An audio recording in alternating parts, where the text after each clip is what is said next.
In this video, I'd like to take you through a high-level overview of security within JAMS. Now, the first area to note is the configuration shortcut.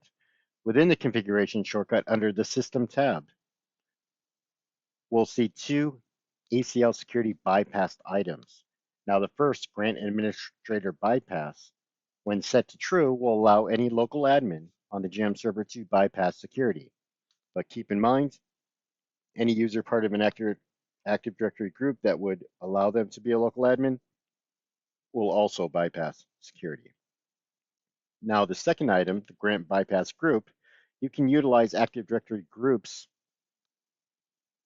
to dictate who should bypass security within JAMS. Most of the time, these are only going to be the JAMS administrators, so you could provide the JAMS administrators group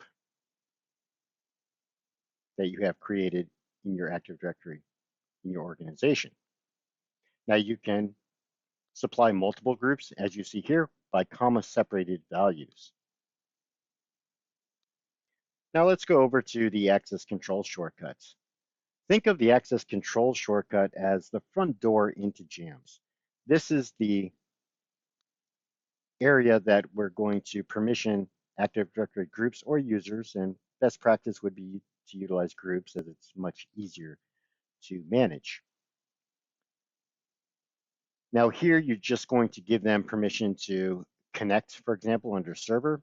Everybody minimally will need execute access to server to even have their client that it might be installed on their local workstations to be able to connect to the JAMS server.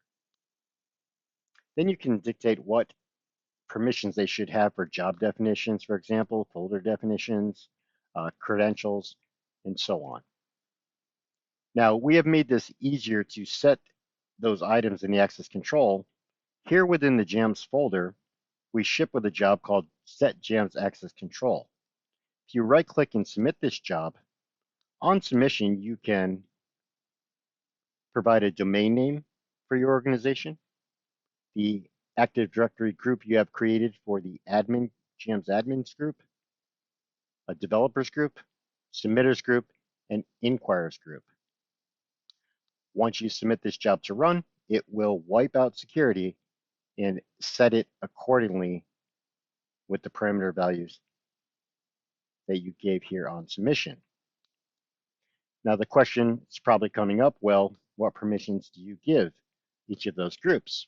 So if we access our developer's guide, and if we look at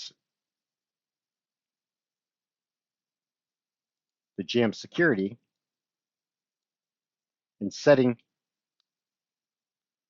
access control lists, here we show you by default what we set the developers group permissions to be, the submitters group, and the inquirers group for each item in that access control. Now, take note that we do not show you the JAMS admins because, as I stated before, JAMS admins will by default bypass security. Now, once you have the access control set, you can get more granular with security on the definitions shortcut. So here in the definitions folder navigator,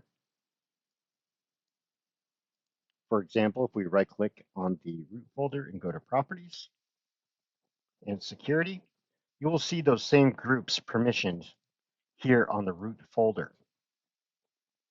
You can dictate each group's inheritance, whether you want them to see, this folder, the subfolders in jobs, or you can change that behavior to, just this folder and subfolders, for example. And this can be overridden on any folder you have underneath the root folder. So you can get pretty granular at how you want security set within JAMS, or you can actually even restrict users to even a single job. So again, once you have the security set here at the folder level, you can then go override those permissions or set additional permissions at the job level also. So you can define individual user, or an additional group and give them security permissions that you desire.